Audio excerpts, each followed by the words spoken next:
I think, yeah, some people will keep on joining, but we will start the webinar. So this is the second webinar in the CSV webinar series. And the webinar, the topic of today's webinar is climate smart agricultural practices. Kote sir will introduce the speakers and the panelists for today, but before that, मैं आपको ये Zoom webinar के कुछ settings समझा दूंगी. Last time जो लोग already participate किया था तो आप लोगों को पता ही होगा, बट आई जस्ट रीइटरेट. तो इसमें आप लोगों को अटेंडीज को स्पेशली 2-3 ऑप्शंस काम आएंगे. एक तो नीचे Q&A का, आपको नीचे एकदम लोअर स्क्रीन पे आपको 2-3 ऑप्शंस दिख रहे होंगे. Q&A ऑप्शन है. आपको कोई भी क्वेश्चंस हो regarding the topic, regarding the presentation, तो आप Q&A में डालिए. और एक दूसरा ऑप्शन है चैट का, तो आपको कुछ भी टेक्निकल प्रॉब्लम्स या कुछ आ रहा है तो आप चैट में डाल दीजिए. और सो स्पेशली क्वेश्चंस जो भी है पर Q&A में डालिए प्लीज, वो चैट में मत डालिए, क्योंकि Q&A का हमारे पास अलग रिकॉर्ड होता है और वो चीज को हम नेक्स्ट वेबिनार्स में इंकॉर्पोरेट भी कर सकते हैं. और एक दूसरी चीज है, आपको जो आपको दिख रही होगी वो है रेज हैंड करके ऑप्शन दिख रहा होगा. तो at the end of the webinar आपको कुछ मतलब based on the discussion which is happening, if you feel like saying something, और मतलब कुछ भी आपको question on the spot question है, ऐसा कुछ आया at the end of the webinar, तो आप रेज हैंड कर सकते हैं. और क्वेश्चन आंसर में आप क्वेश्चन आंसर्स कभी भी डालते रहिए. आपको लाइक स्पीकर बोल रहे हैं, आपको तभी तुरंत क्वेश्चन आया तो put it in question answer. वो एंड में या बीच में जब भी स्पीकर्स को लगे वो एड्रेस कर देंगे क्वेश्चन को, but you can keep on putting questions in question answer any time you wish. ठीक है, I hope the settings are clear. Now I will hand it over to mister Ravi Kote. He will start the webinar. Thank you, Nirali. Welcome all participants, speakers and panel. Very good morning to all of you. This is as Nirali said, this is second webinar of this series, Climate Smart Village. Now you know that on one side we are facing the challenges of health emergent situation of COVID. On the other side we have natural like cyclone yesterday we had. There are these are challenges anyway, but the prediction made by IMD had made us aware and reduce the losses that will be mainly due to the preparedness, our preparedness. Today's webinar is specifically on the subject that is climate smart agricultural practices. We have speaker Dr. Nandini Joshi and Sagar Kadao. I welcome both speakers. Then we have a panel, Dr. Nimbalkar, and Dr. and Sudhir Wagleji could not join this webinar due to their technical problem in their office. But anyway, we have Dr. Kautaleji and Nimbalkarji with us. Dr. Daniel sir also wants to join. We have sent a mail to him. All as suggested by Nirali, please post your questions regularly in the chat box, and then we on in the question and answer section, if somebody wants to ask question at the end, he can also raise his hand. Anyway, I wish this webinar will be very useful to all of you. I hand over this to Nandini Joshi. Okay, let's start. Yes, thank you, sir. A very warm good morning to all of you. Hope you are safe and doing well in this pandemic. Before to start, I'm very much thankful for conducting this webinar series on climate smart village approach, as it is very important topic in current scenario. Further, I express gratitude towards organizers on behalf of both myself and Sagar Kadao for giving us this opportunity. So let us start this knowledge exchange on climate smart agricultural practices. Next slide, please.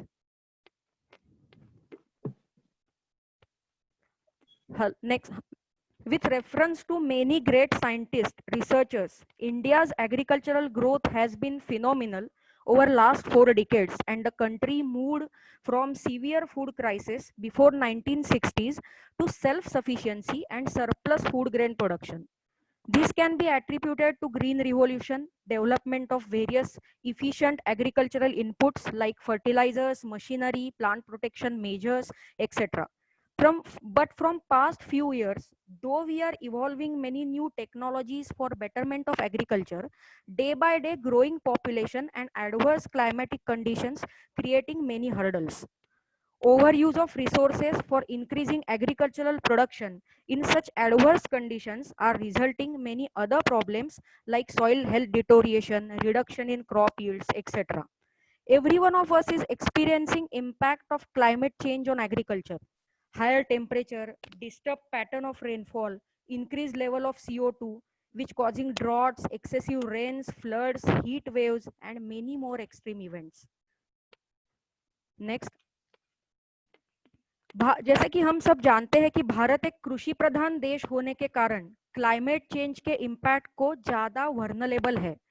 अलग अलग research studies ने ये बताया है कि भारत में climate change के कारण 2030 तक 6 से 10% तक का यील्ड रिडक्शन हो सकता है.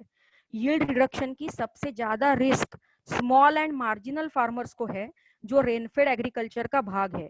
जैसे कि हम सब जानते हैं कि इंडिया का अप्रोक्सीमेटली 58% एरिया ये रेनफेड है, एंड जहां पे एडवर्स क्लाइमेटिक कंडीशंस को कोप अप करना भी कठिन है. वेरियस स्टडीज से ये भी प्रेडिक्ट हुआ है कि 2030 तक 1.5% लॉस इन जीडीपी होगा, जो कि एग्रीकल्चर कंट्रीब्यूट करेगा. Various studies are expecting impact of climate change on Indian agriculture more severe than realized earlier, particularly in cereal crops. The adverse effects will be shortening of growing period, negative impacts on reproduction, grain filling, decrease in water availability at critical growth stages, decreased pollination, fertilizations, and so many. Indirect effects include soil health deterioration due to overuse of inputs like chemical fertilizers. अभी तक के discussion से ये तो तय हुआ है कि क्लाइमेट चेंज की समस्या से लड़ने के लिए कोई स्मार्ट स्ट्रैटेजी चाहिए जो एनवायरमेंटल प्रॉब्लम्स न बढ़ा के लंबे समय तक कृषि उत्पादन बढ़ा सकती है. To meet the challenges posed by climate change on agricultural systems, globally, Climate Smart Agriculture Initiative was proposed in 2009. And after that, many conferences, climate summits were conducted for developing these strategies. India has also taken this issue on high priority for understanding the impacts of climate change and developing climate smart adaptation and mitigation strategies. Then establishment of National Action Plan on Climate Change, National Adaptation Funds for Climate Change, engagement of various institutes for undertaking work related with it were part of this mission. Now let us understand what exactly this climate smart agriculture approach is.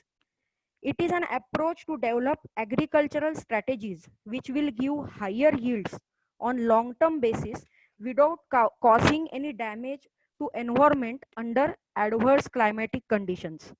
It proposes more integrated approaches for achieving sustainable production under climate change, and the practices will dependent on local conditions of agriculture of particular area. Climate smart agriculture mainly 3 objectives को ध्यान में रखता है. इसके under जो भी strategy बनेगी, it should be dependent on these objectives. पहला है sustainably agricultural productivity and income बढ़ाना, मतलब produce more food to improve food and nutritional security and boost the incomes of poor who live in rural area and mainly rely on agriculture for their livelihoods. दूसरा है resilience बढ़ाना, मतलब reduce vulnerability to various adverse climatic conditions like drought, pest attack, other shocks, and to improve the adaptation capacity to grow in the face of long-term stresses like erratic weather patterns, shortened seasons, etc. और तीसरा जो objective है वो green house gases का emission कम करना। हम सब जानते हैं कि while producing every kg of food, development of strategies which can cause less emission of greenhouse gases that we have to develop. Also, we can decrease the emission by identifying ways for storing maximum carbon in the soil. अभी तक हमने ये समझ लिया है कि climate smart agriculture की concept क्या है और उसकी जरूरी क्या है. Now we will start the journey towards the smart production practices and technologies through which we can achieve these objectives. Next. For coping with weather aberrations, अलग अलग क्लाइमेट स्मार्ट प्रैक्टिसेस फॉलो की जाती है, जिसमें से एक है use of climate resilient cultivars. Indian National Agricultural Research Systems, then various ICAR institutes, agricultural universities are making continuous efforts for developing improved varieties which can tolerate different abiotic stresses. जैसा कि हम सभी जानते हैं, various abiotic. Nandini just minute sir, ये वही सबको audible है क्या? साक्षी? यस सर, ऑडिबल है sir. Okay okay, go ahead. Abiotic stresses बहुत सारे हैं जो हम जानते हैं, जैसे कि ड्रॉट है, हीट है, सैलिनिटी है, कोल्ड है, फ्लडिंग है. ये सब प्लांट ग्रोथ अफेक्ट करते हैं एंड यील्ड एडवर्सली रिड्यूस करते हैं. The few of such improved varieties as we can see in this table are given. जैसे कि for drought conditions in case of rice for Uttarakhand, Pantadhan 16, Barni, these varieties are developed. Then in case of delayed monsoon, Govind variety of rice gives better results.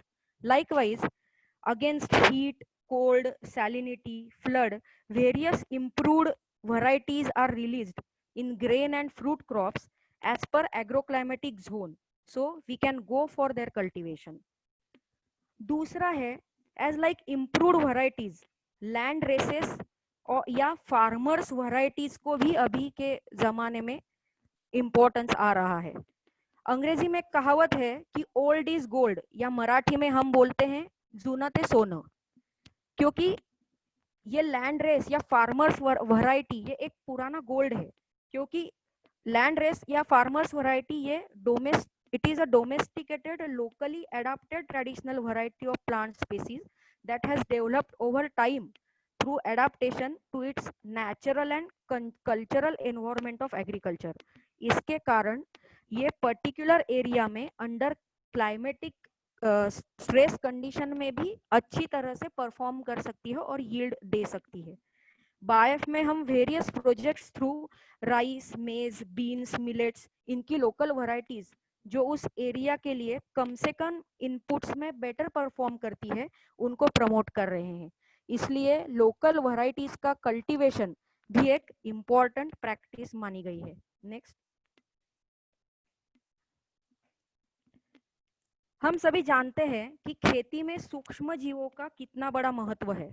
बहुत से ऐसे beneficial microbes हैं जो which cause tremendous positive impact on crop growth because they exhibit variety of plant growth promoting characteristics which help for modification of physiological responses to different abiotic stresses and increase growth of plants in such negative conditions also, जिनमें कि वो ethylene type produce synthesis करते हैं, कुछ biochemical compounds है, phyto hormones है जैसे कि जिबरलिक एसिड है, इंडोल एसिटिक एसिड है, ये प्रोड्यूस करने की वजह से प्लांट स्ट्रेस में भी बेटर परफॉर्म कर सकता है.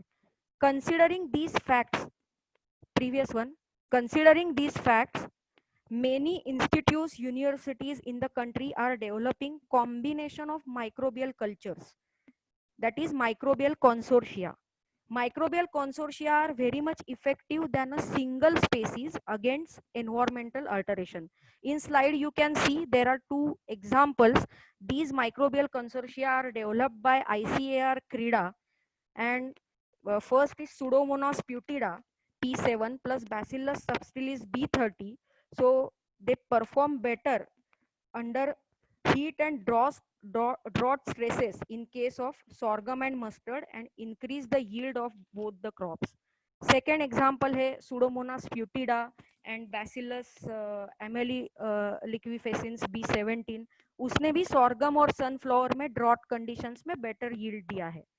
Application of these consortia can be through seed and soil also. But as lot of work is going on this new emerging technology, so development of different consortia for various crops is going on. Next slide please. Hello. हाँ, next slide sir.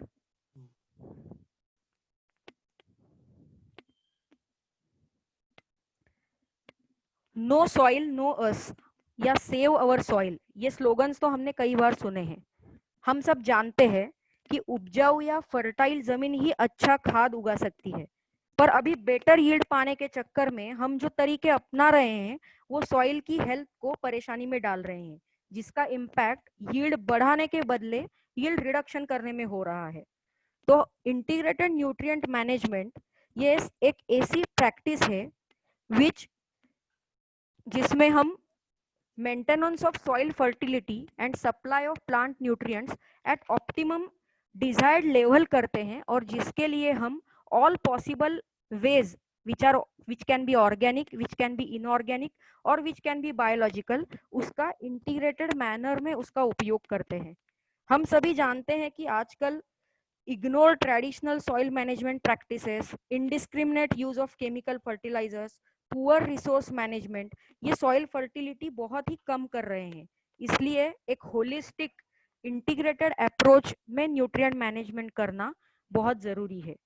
हम सभी ये तरीकों को जानते हैं, पर जरूरत है उनको इंटीग्रेटेड मैनर में और क्रॉप और रीजन के अनुसार इस्तेमाल करने की. Now let us C those approaches one by one. पहला है soil health card. Soil health card, मृदा आरोग्य, ये शब्द अब काफी पॉपुलर हो गए हैं. सॉइल क्रॉप की ग्रोथ के लिए जरूरी अन्न द्रव्य सप्लाई करने वाला मीडियम है, ये तो हम सभी जानते हैं. और क्रॉप को nitrogen, phosphorus, potassium, magnesium, zinc, iron, copper, boron इत्यादि न्यूट्रिएंट्स लगते हैं, जो कि उसको सॉइल के थ्रू मिलते हैं. इनकी जो सॉइल में मात्रा है वो क्रॉप के ग्रोथ पर बहुत प्रभाव डालती है. The ranges or limits of these essential nutrients required for growth are fixed. Either deficient or excess of these can cause negative effects on crop growth and availability of other nutrients also. एक nitrogen के बारे में मैं example बताना चाहती हूँ कि nitrogen की मात्रा सॉइल में कितनी होनी चाहिए.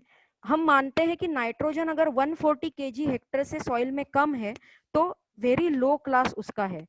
फिर 140 से 280 है तो वो लो क्लास में जाता है. 280 से 420 है तो मीडियम क्लास में होता है.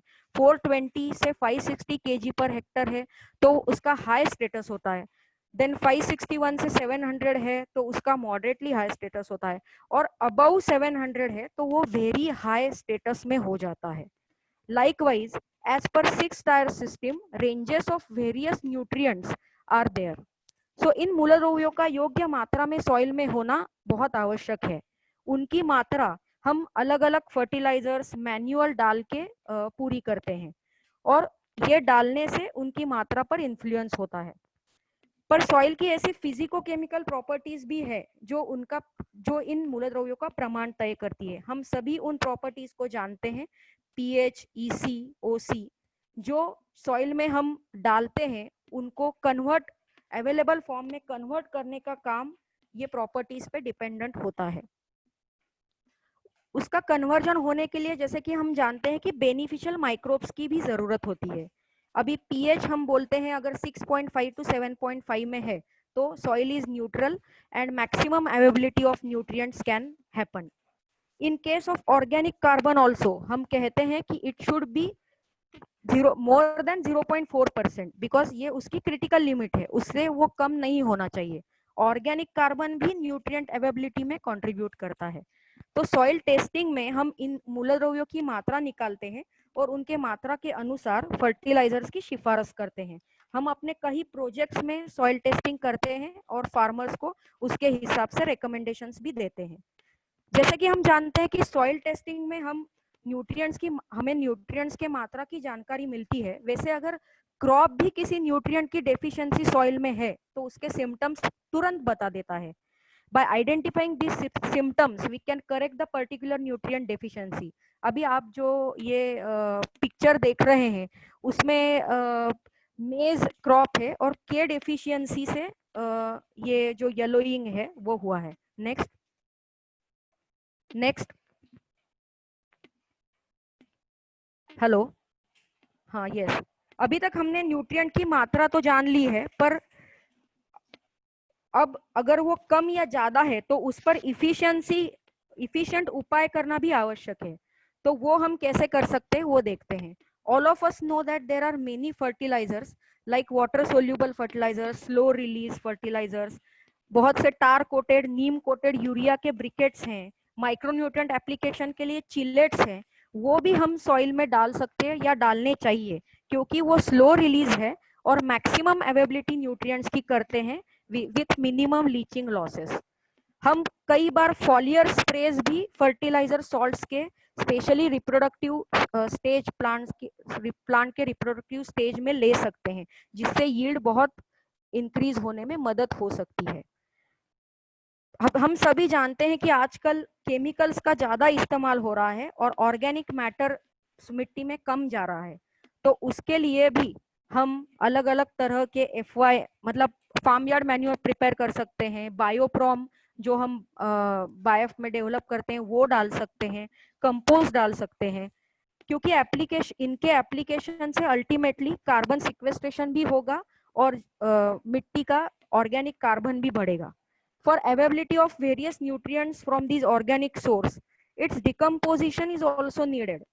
So for that decomposition and getting nutrient available from that sources, हम अलग अलग तरह के बायो फर्टिलाइजर जैसे कि अजोस्पिरिलम, अजोटोबैक्टर, फॉस्फोरस सोल्यूबलाइजिंग बैक्टीरिया भी डाल सकते हैं। इंटरक्रॉपिंग का तो हम सबको ही पता है कि इंटरक्रॉपिंग ये it is a climate smart practice which include sowing of 2 or more crops simultaneously on same field। इसके बहुत एडवांटेज है, जैसे कि effective use of inputs, soil moisture maintenance, weed suppression reduction. Specifically intercropping में अगर हम legume को intercrop कर रहे हैं तो उससे नाइट्रोजन अवेलेबिलिटी बढ़ेगी, जैसे कि कॉटन प्लस तूर है, मेज प्लस स्वीट पोटैटो है, ऐसे बहुत सारे एग्जांपल्स हैं। नेक्स्ट, अभी तक हम अलग अलग सोर्सेज देख रहे हैं कि इंटीग्रेटेड न्यूट्रिएंट मैनेजमेंट का वो सोर्सेज भाग है, पर अभी हम एक ऐसा सोर्स देख रहे हैं जो इटसेल्फ वो क्रॉप में है। हम जानते हैं कि क्रॉप या प्लांट एक ऐसा जीव है जो प्रोडक्शन करने के बाद भी काम में आता है और उसका जो बचा हुआ रेसिड्यू है जिसका अगर हम सही उपयोग करें तो सॉइल हेल्थ इंप्रूवमेंट डेफिनेटली हो सकती है। हार्वेस्टिंग के बाद क्रॉप का जो हिस्सा बचता है उसको हम क्रॉप रेसिड्यू कहते हैं, पर आजकल हम देख रहे हैं कि उसका गलत इस्तेमाल ही कई समस्या खड़ी कर रहा है, क्योंकि after harvesting of crop, burning of crop residues is practiced in many parts of the country, and this practice is known as rabbing in case of rice, and it is totally banned by agriculture universities at it has many adverse effects। कई adverse effect उसके हैं, जैसे कि emission of greenhouse gases, then increase level of particulate matter, air pollution, health hazards on human health, loss of biodiversity of agricultural lands, deterioration of soil fertility and many more। हम हर साल ये experience करते हैं कि पंजाब और हरियाणा में every year कितना burning of crop residues होता है और उसके कितने भयानक इफेक्ट्स होते हैं। But as it is cheaper practice with minimum involvement of labor, it is adopted by farmers. But though these are advantage of this burning, its disadvantage are more and severe. Therefore, we have to think for its effective management with low cost techniques. जैसे कि IAR ने बताया है कि ये crop residues हम as a livestock feed करके उसका इस्तेमाल कर सकते हैं। Treatment of this crop residues with urea, molasses or combining it with green leguminous and lawn leguminous fodder can make it more palatable, digestible and nutritive. Composting के बारे में तो हम जानते हैं, हम on farm farmyard manure तैयार कर सकते हैं और उसको सॉइल में डाल सकते हैं, उसके बहुत ज्यादा फायदे हैं। IARI ने एक कंपोस्ट यूनिट भी डेवलप किया है जिससे गुड क्वालिटी कंपोस्ट तैयार हो सकता है। उनका ये अनुमान है कि अगर राइस रेसिड्यू 1 हेक्टर में है, मतलब 1 हेक्टर का राइस फील्ड है, तो उससे जो राइस रेसिड्यू निकलेगा उससे हम 3 tons of good quality manure produce कर सकते हैं। और मैन्योर करते वक्त हम उसमें डिकम्पोस्टिंग कल्चर्स ऑफ बैक्टीरिया भी डाल सकते हैं उसकी अच्छी क्वालिटी के लिए। देन नेक्स्ट है कि एज अ एनर्जी सोर्स भी हम उसका इस्तेमाल कर सकते हैं। ये नई टेक्नोलॉजी है और बहुत सारी कंपनीज इसमें इन्वॉल्व है जो कि क्रॉप रेसिड्यूज से एनर्जी जनरेट कर रही है। बायोगैस के बारे में तो हम सबको पता ही है कि हम क्रॉप रेसिड्यूज का इस्तेमाल करके बायोगैस का भी जनरेशन कर सकते हैं। देन मशरूम कल्टीवेशन है, मशरूम भी हम ग्रो कर सकते हैं पैडी स्ट्रॉ का यूज करके। एक और इम्पोर्टेंट एरिया है कि production of biochar. Production of biochar from crop residues on farm and then its application with microbial treatment is also an effective solution. Biochar हम पायरोलिसिस प्रोसेस से बना सकते हैं, मतलब ये चारकोल है जो ऑर्गेनिक मटेरियल के बर्निंग से तैयार होगा। हमारा जो CRS है सेंट्रल रिसर्च स्टेशन, वहां पे इसके ऊपर बहुत काम चल रहा है। आगे जाके क्रॉप रेसिड्यूज का हम मल्च ऐसा भी इस्तेमाल कर सकते हैं। आपको सब पता होगा कि हैप्पी सीडर जो इधर पिक्चर में दिख रहा है वो एक ऐसा इक्विपमेंट है which can plant the wheat seed without getting jammed by rice straw and it is used in Haryana and Punjab. हमने जैसे देखे कि ये अच्छी तरह से क्रॉप रेसिड्यू मैनेजमेंट है, वो सॉइल पे बहुत पॉजिटिव इम्पैक्ट्स करता है, मॉइस्चर बढ़ाता है, ऑर्गेनिक कार्बन बढ़ाता है, सॉइल प्रॉपर्टीज है फिजिकल, बायोलॉजिकल, केमिकल, उनमें भी इम्प्रूवमेंट करता है। वो also paste and weed management, weed population भी चेक करता है। इसलिए क्रॉप रेसिड्यू इस तरह से उसका मैनेजमेंट करना बहुत ही इंपॉर्टेंट है। नेक्स्ट हेलो, अभी तक हमने देखा कि इंटीग्रेटेड न्यूट्रिएंट मैनेजमेंट कैसे कर सकते हैं। तो इंटीग्रेटेड अप्रोच ये पेस्ट डिसीज मैनेजमेंट के लिए भी यूज कर सकते हैं। आप सबको पता है we can control them in better way if we are adopting integrated management approach. हमको पता है कि due to climate change, increased use of pesticides, fungicide, pest and diseases are increased and becoming resistant to chemicals also. So for effective control हम अलग अलग चीजें कर सकते हैं। जो मैं अभी बताने जा रही हूँ, all of us know these veg. जैसे कि हम सोइंग से पहले ट्राइकोडर्मा की ट्रीटमेंट फंगल इन्फेक्शन से बचाव के लिए कर सकते हैं, रेजिस्टेंस वैरायटीज ग्रो कर सकते हैं। प्रॉपर क्रॉप न्यूट्रिशन ये भी पेस्ट अटैक को टॉलरेट करने में प्लांट रेजिस्टेंस बढ़ाता है। हम सबको ये भी पता है कि अगर हम ज्यादा नाइट्रोजन यूज कर रहे हैं तो प्लांट सक्यूलेंट बनता है और लीफ पर जो अटैक करने वाले पेस्ट एंड डिसीजेस है उनका अटैक बढ़ता है। तो इसलिए हमको नाइट्रोजन का इस्तेमाल बैलेंस तरीके से करना चाहिए। अभी स्लाइड में हम देख रहे हैं कि मेरीगोल्ड जैसा ट्रैप क्रॉप भी हम यूज कर सकते हैं। देन सोलर ट्रैप्स है, फिरामोन ट्रैप्स है, उनका भी इस्तेमाल कर सकते हैं। Next slide. क्रॉप रोटेशन के बारे में तो हम सबको पता है कि growing of series of different types of crops in same area in sequence one after another in growing season, क्योंकि वो पेस्ट पॉपुलेशन चेक करता है। क्रॉप डाइवर्सिफिकेशन भी ऐसा टेक्निक है जहाँ पे मोनोक्रॉपिंग जहाँ पे हो रहा है, लंबे समय से एक ही क्रॉप लेते आ रहे हैं, तो हम वहाँ पे उस न्यू क्रॉप इंट्रोड्यूस कर सकते हैं और पेस्ट डिसीज पॉपुलेशन कंट्रोल कर सकते हैं। देन नेक्स्ट है कि बायोपेस्टिसाइड। हम सबको पता है कि बायोपेस्टिसाइड भी हम अच्छी तरह से यूज कर सकते हैं, क्योंकि बीवेरिया है, वर्टिसेलियम है, तो केमिकल पेस्टिसाइड्स का प्रमाण कम करके हम उसका प्रमाण भी बढ़ा सकते हैं। बायो कंट्रोल एजेंट्स है, जैसे ट्राइकोग्रामा कार्ड्स आते हैं, लेडी बर्ड बीटल है, ऐसे भी इंसेक्ट्स हम हार्मफुल माइक्रोब्स को किल करने के लिए या उनकी ग्रोथ को सप्रेस करने के लिए यूज कर सकते हैं। सॉइल सोलराइजेशन ये एक कल्चरल प्रैक्टिस है। हमको पता है कि जैसे बर्निंग करते हैं फैलो लैंड की अंडर सन, बिकॉज उससे सॉइल बॉर्न डिसीजेस का पॉपुलेशन कंट्रोल होता है। Further avoiding excess use of water, maintaining appropriate crop stand, use of agro weather advisories and apps also can help for better management of crop as well as useful for taking appropriate and effective plant protection measures. All these measures will automatically decrease use of chemical pesticides and fungicide. Next please. Next slide please. हम सब जानते हैं कि soil की physical, chemical and biological properties उसको plant growth के लिए favourable बनाती है, पर अभी एडवर्स क्लाइमेट जैसे कि higher temperature, higher rainfall, high use of chemical fertilisers on long term basis उसकी ये प्रॉपर्टीज को चेंज करते हैं और क्रॉप ग्रोथ के लिए उसको अनसुटेबल बनाते हैं। पिक्चर में ये स्लाइड में हम देख सकते हैं कि 3 टाइप की मेन सॉइल है जो प्रॉब्लमेटिक बनी है और जो क्रॉप ग्रोथ के लिए अनफेवरेबल हो गई है। तो उसमें एसिडिक सॉइल है, देन सलाइन सॉइल है एंड अल्कलाइन सॉइल है। तो दिन ब दिन ऐसे सॉइल्स का एरिया बढ़ते जा रहा है और उसको थ्रू रिक्लेमेशन कम करना बहुत जरूरी है।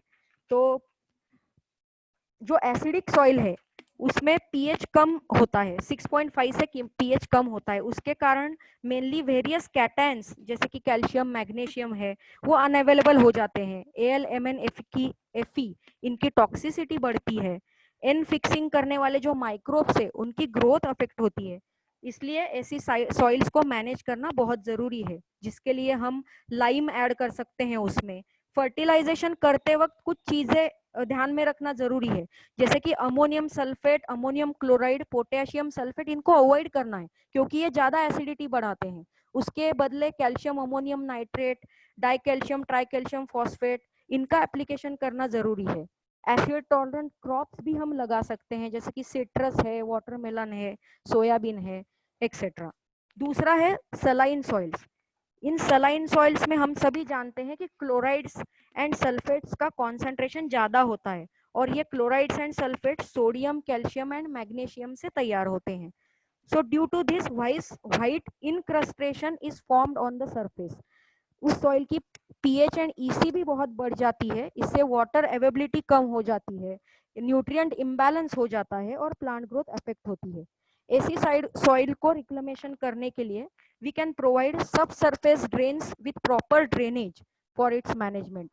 फ्लडिंग भी हम कर सकते हैं अप टू 15 से 20 सेंटीमीटर डेप्थ तक गुड वाटर क्वालिटी से हम फ्लडिंग कर सकते हैं, जिससे कि सॉल्ट्स लीच होते हैं। Incorporation of high organic matter, then use of SSP ammonium sulfate, that is single superphosphate and ammonium sulfate instead of muriate of potash, calcium nitrate, ammonium chloride can be also beneficial. हम mechanically भी scrap कर सकते हैं, जो ये layer दिख रहा है ऊपर वो हम मैकेनिकली भी स्क्रैप कर सकते हैं। सॉल्ट टॉलरेंट क्रॉप्स भी लगा सकते हैं जैसे टोमेटो है, बार्ली है, देन शुगर बीट है।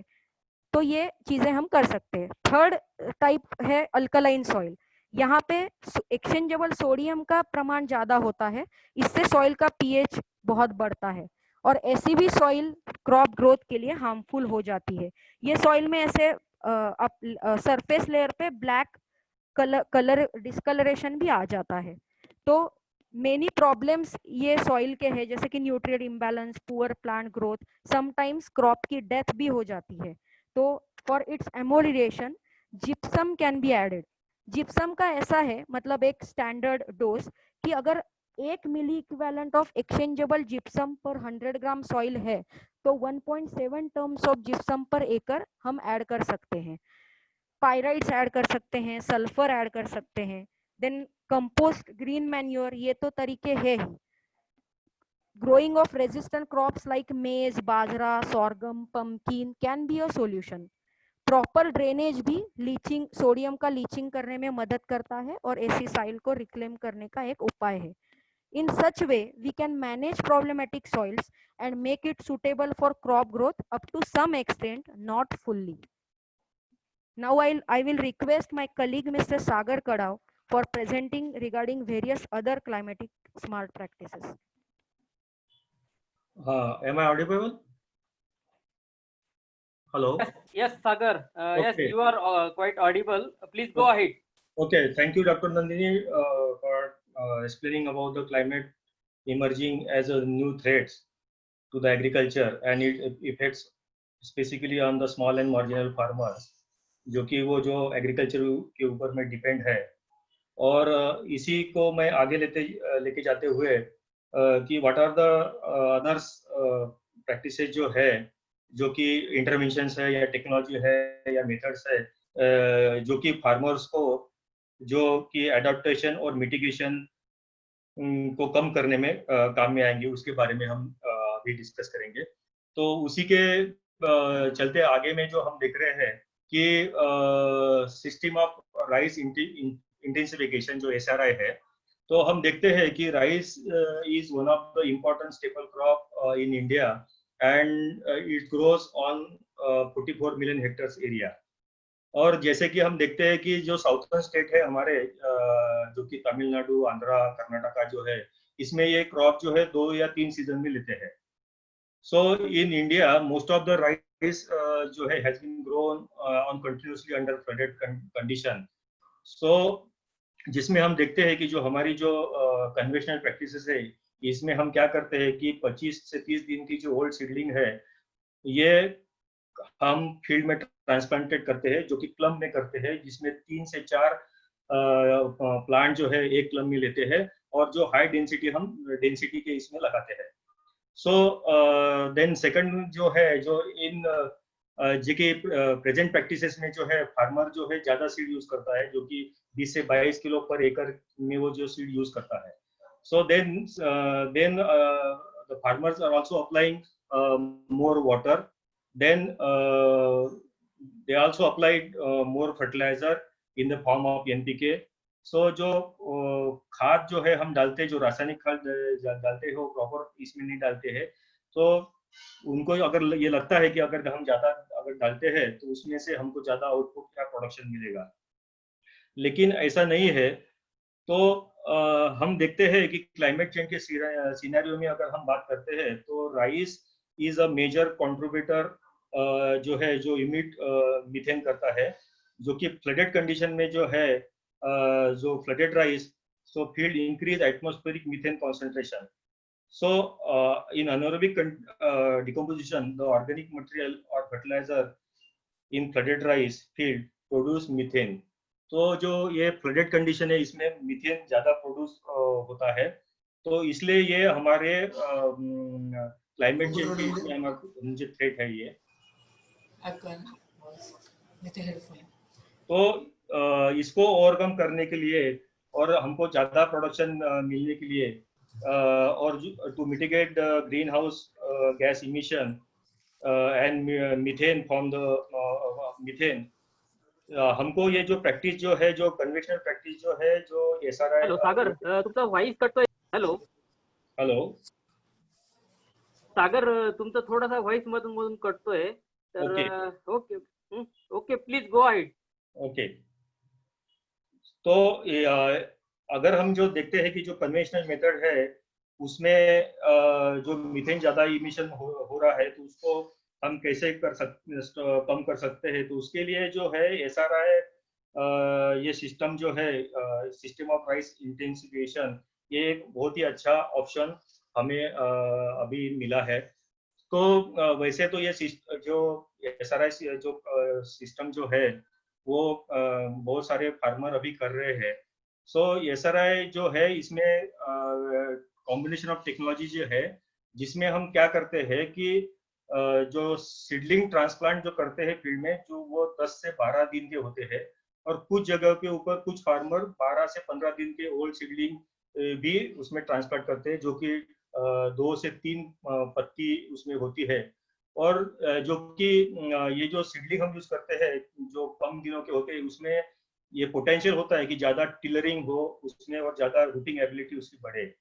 सो planting of single seedling rather than clump, ये जो है ये SRI सिस्टम में हम यूज करते हैं, क्योंकि कन्वेंशनल सिस्टम में हम वो 3 से 4 सीडलिंग है एक क्लम पे लगाते हैं। सो तीसरा जो है, ये है वाइडर स्पेसिंग। सो इसमें जो है हम जो स्पेसिंग है, जो 25 सेंटीमीटर बाय 25 सेंटीमीटर जो स्क्वायर में हम इसमें लगाते हैं। सो इसमें जो है हम थोड़ा कन्वेंशनल मेथड से ज़्यादा गैप रखते हैं, और इसमें अगर हम यूरिया डीपी ब्रिगेड जो इस्तेमाल करते हैं, जो कि 60% यूरिया और 40% डीएपी से जो बनती है, और इसको हम ये जो डीएपी ब्रिगेड जो है अगर वो 7 से 10 सेंटीमीटर उसको अगर अंदर में उसको डाले तो इसके अच्छा हमको रिजल्ट मिल सकता है कि इसमें लीचिंग लॉसेज जो है इसमें होता नहीं है। तो फिर उसमें चौथी जो स्टेप है, जो भी प्रिंसिपल है जो एसआरआई के, इसमें है यूज ऑफ कोनोवीडर और rotary weeder to aerate the soil और टू कंट्रोल द वीड, ये भी बहुत महत्वपूर्ण है। उसके बाद में जो पांचवा जो है जो अल्टरनेट वेटिंग एंड ड्राइंग, जिसमें जो कन्वेंशनल मेथड में हम जो पानी है वो पूरा ज्यादा दिन तक भर के रखते हैं और ज्यादा भर के रखते हैं, तो इसमें ये ना करते हुए हम उसको अल्टरनेट वेटिंग ड्राइंग सिस्टम हम उसको यूज करेंगे, तो उसमें क्या होगा कि जो मीथेन का इमिशन है वो जो है कम होगा, जो कि एनोरोबिक कंडीशन में जो है जो मीथेन ज्यादा प्रोड्यूस होता है, तो उसको अगर ऑक्सीजन मिलता है तो मीथेन इमिशन कम होगा। So this encourages the rice plant to grow more healthy, more vigor. इससे क्या होगा कि जो रूट सिस्टम जो होगा, जो लार्ज रूट सिस्टम होगा, मतलब ज्यादा अच्छे रूट तैयार होंगे, जो कि जो टिलरिंग है वो ज्यादा आएंगे, जो कि टिलरिंग सशक्त हो गए तो उसका लॉजिंग इफेक्ट भी कम आएगा। उसके साथ में जो पैनिकल होगा वो ज्यादा बड़ी ज्यादा साइज उसका बड़ा होगा, और जिसमें जो ग्रेन जो होंगे इसकी वजह से वो ज्यादा अच्छे से फील्ड होंगे, और जो कि सशक्त अगर पौधा होता है तो इंसेक्ट और पेस्ट के लिए वो रेजिस्टेंस भी होता है। तो ये जो है एसआरआई जो सिस्टम ऑफ राइस इंटेंसिफिकेशन है, इसके जो फायदे हैं, और जो बाकी के फायदे हैं, जो इसमें मेन इसके जो फायदे हैं, ये जो वाटर सेविंग जो है, जिसमें जो 20 से 25% वाटर सेव करता है, सीड सेविंग जो है वो 80 से 90% करता है, उसमें कॉस्ट सेविंग भी है जो कि 10 से 20% कॉस्ट सेविंग होता है, और इस वजह से सबके वजह से जो यील्ड जो है, जो हमारे जो स्मॉल एंड मार्जिनल फार्मर है जिसको फूड सिक्योरिटी के लिए, वो यील्ड भी बढ़ाता है जिसमें ज्यादा प्रोडक्शन मिलता है। और सबसे महत्वपूर्ण बात है जो कि मैंने अभी बताई है, इससे मीथेन का इमिशन जो है वो रिड्यूस होने में सबसे अच्छी कारगर ये टेक्नोलॉजी साबित हुई है, जो मेथड जो है साबित हुई है। Next, can you go to next slide please. So उसके बाद में अगर हम देखेंगे जो दूसरी टेक्नोलॉजी है जो राइस प्रोडक्शन के लिए, so that is the direct seeded rice technology, DSR जिसको हम बोलते हैं। जैसे कि इस टेक्नोलॉजी जो है इसमें हम, जैसे कि हमने जब भी देखा कि हम जो एसआरआई सिस्टम है उसमें हम पडलिंग करते हैं और फिर बाद में उसमें ट्रांसप्लांटिंग करते हैं, लेकिन ये जो सिस्टम है इसमें in this techniques the rice seed can be directly seeded by a drilling machine in the fine seed bed. So in this method of crop establishment, so this method is gaining popularity nowadays in the farmers because of low input demand, क्योंकि इसको input जो है बहुत कम लगता है, और हम इसमें डायरेक्ट जो सीड जो है वो एक टीलेज ऑपरेशन करके डायरेक्ट सोइंग कर सकते हैं, और कुछ फार्मर ऐसे भी रेनफेड कंडीशन में सो करते हैं। तो इसमें सबसे ज्यादा फायदा जो है वो डीएसआर मेथड में जो है वो पडलिंग हमको करना नहीं पड़ता है, और जो ट्रांसप्लांटिंग ऑफ जो सीडलिंग जो है उसके बजाय हम डायरेक्ट जो सीड है वो हम जमीन में उसको सोइंग करते हैं, बोते हैं। तो इसमें क्या होता है कि जो ट्रांसप्लांटिंग के लिए जो लेबर लगता है वो उसमें कम होता है, इसमें जो नहीं लगता है।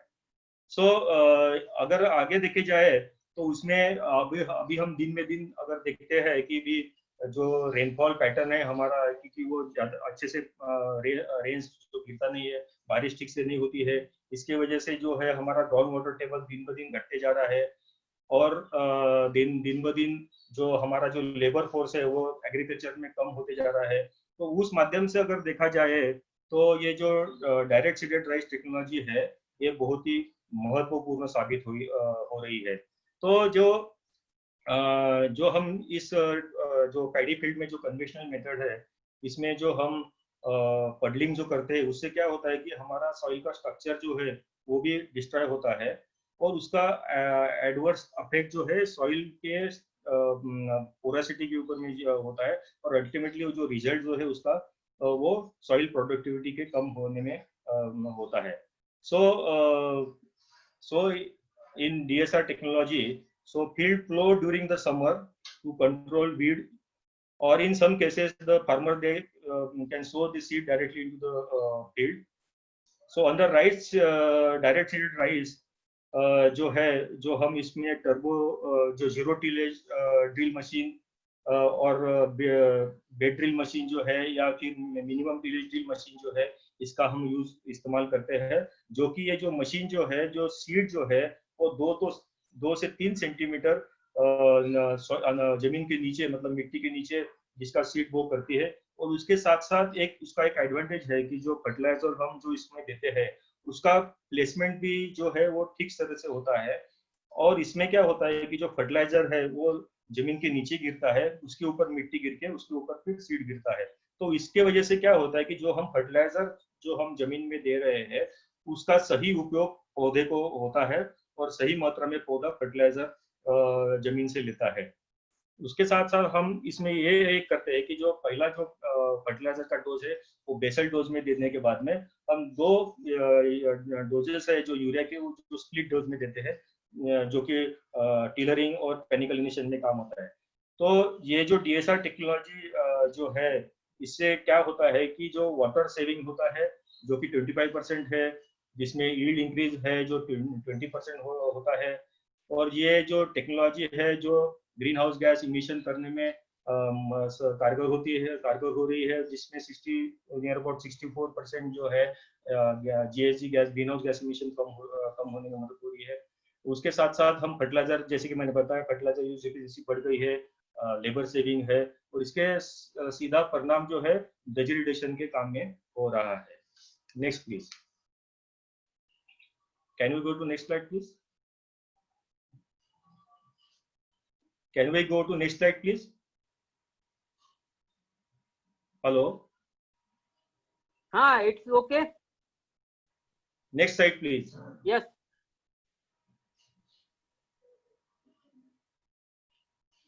Okay.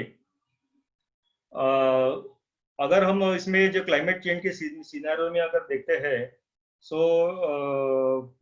due to the uncertainties during the growing period, like extreme weather events है, जो कि क्लाइमेट चेंज हो रहा है, सो टेम्परेचर इज इंक्रीजिंग हो रहा है, जिससे कोल्ड वेव्स भी आती है, और then attack of insect pest ज़्यादा बढ़ रहा है, जैसे कि हेल स्टॉर्म भी हो रहे हैं, और उसके वजह से हमारा जो फील्ड क्रॉप है वो डैमेज होता है. तो उसके लिए ये जो फील्ड क्रॉप जो है वो प्रोटेक्ट करना इस सभी चीज़ों से बहुत ही डिफिकल्ट है, और जो कि बहुत ही मुश्किल है.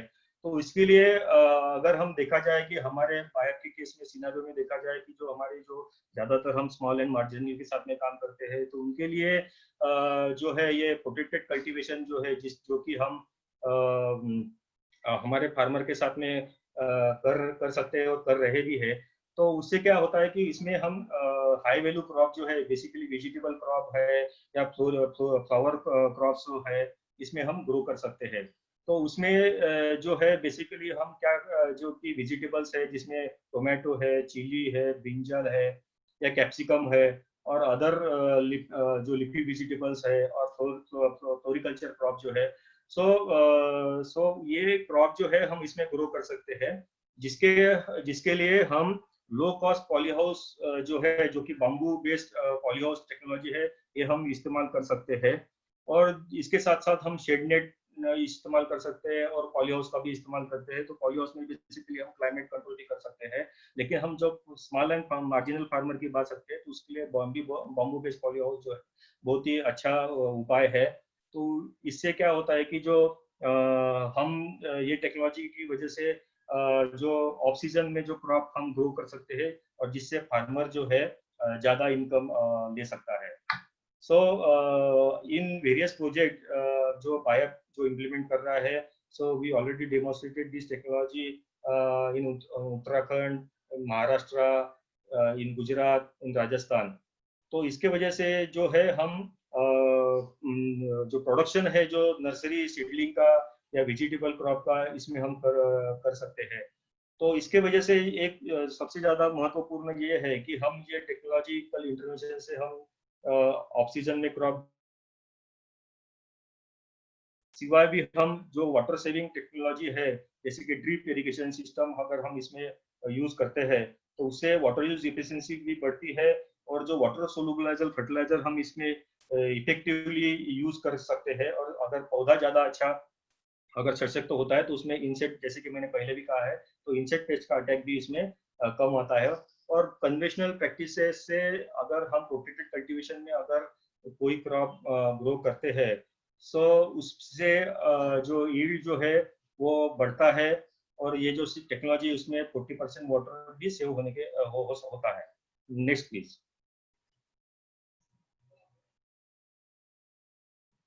Can we go to next slide please? Okay, so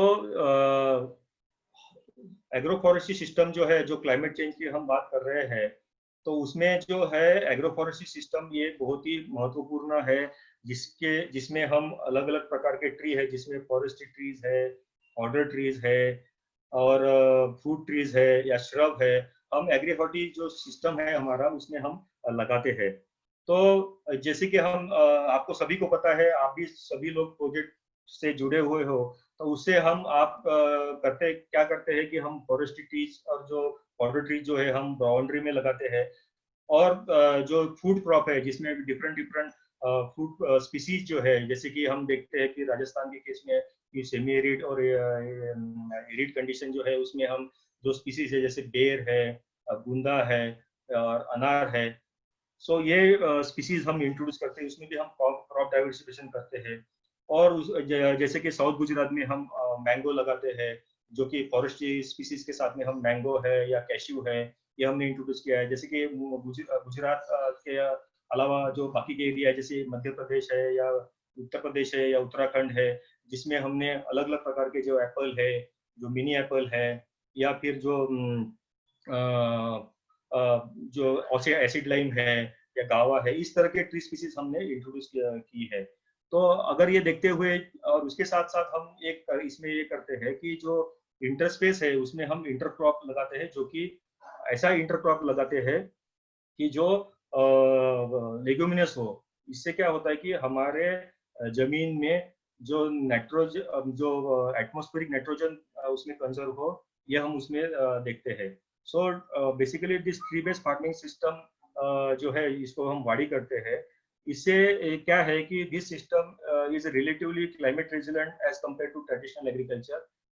and in this system जो है द प्लांटिंग ऑफ ट्रीज जो है डिग्रेडेड लैंड और अनकल्टिवेटेड लैंड जो है इसमें हम लगाते हैं, जिसमें हम ऑर्गेनिक प्रैक्टिसेस भी हम यूज करते हैं, जिसमें हम सॉइल ऑर्गेनिक मैटर है ज़्यादा यूज करते हैं, जो कि उसका न्यूट्रिएंट रिसाइकलिंग हो। उसमें हम सॉइल कंजर्वेशन भी करते हैं, जो कि जो सॉइल इरोजन जो है उसका लॉस कम करने में मदद होता है। And these practices increase the water infiltration and improve the groundwater recharge, and basically it conserve the soil. So उसमें हम और भी करते हैं कि जो बेसिकली हमारा जो एग्री हॉर्टिकल्चर सिस्टम जो है, जिसमें जो हम अलग अलग तरह के पौधे लगाते हैं, जो कि इंटरक्रॉप भी लगाते हैं, तो उसमें हमें कुछ बायोमास भी मिलता है। तो जैसे कि एग्जांपल के तौर पर, जैसे कि हम बेर का प्रूनिंग करते हैं तो उससे जो पत्तियां मिलते हैं, और जो बॉर्डर प्लांटेशन जो हमारे जो क्रॉप होते हैं, जैसे जो हमारे ट्रीज होते हैं, जिससे हम फॉडर भी मिलता है, जैसे कि बेर के पत्ते जो हम स्मॉल रूमिनेंट के लिए फॉडर एज ए फॉडर हम यूज कर सकते हैं। उसके साथ साथ जो है हम इसमें जो फॉरेस्ट जो हमारे जो स्मॉल एंड मार्जिनल फार्मर है, जो किसान है, जिसकी जो डिपेंडेंसी जो फॉरेस्ट में है, जो कि फॉडर के लिए वो कम होती है। अगर दूसरा अगर इसमें बात जाता है कि जिसमें हम क्रॉप डाइवर्सिफिकेशन भी कर रहे हैं, और इससे काफी अच्छा बेनिफिट है, जो कि विंड बैरियर के काम में भी करता है, और जो कि सॉइल फर्टिलिटी भी बढ़ाता है, और जो भी हमारा जो बायोमास जो जनरेट होता है, जो हमारे जो ट्री बेस्ड फार्मिंग सिस्टम से उसका एज अ मल्च हम यूज कर सकते हैं। और जो लीडर जो है जो बाद में हम उसको ह्यूमस में कन्वर्ट करके हम अपने पौधों को दे सकते हैं, जिससे वाटर होल्डिंग कैपेसिटी बढ़ती है और जिसमें सॉइल में बायोलॉजिकल एक्टिविटी जो भी बढ़ती है। और सिल्वीकल्चर भी एक ऐसा माध्यम है जो कि एग्रोफॉरेस्ट्री सिस्टम में, जिसमें हम अलग अलग तरह के जो पाउडर ट्रीज है, अलग अलग तरह के जो पौधे हैं, हम इसमें ग्रासेस के साथ में लगा सकते हैं, जैसे कि राजस्थान में है सेवन है, धामन है, इस तरह के ग्रासेस हम लगाते हैं। और उसमें हम जो कि अलग अलग ट्री स्पीसीज है, जैसे कि बोरडी हम लगाते हैं, जैसे कि अलग अलग नोपेन है, ये भी हम इसमें लगाते हैं, जैसे केजड़ी है।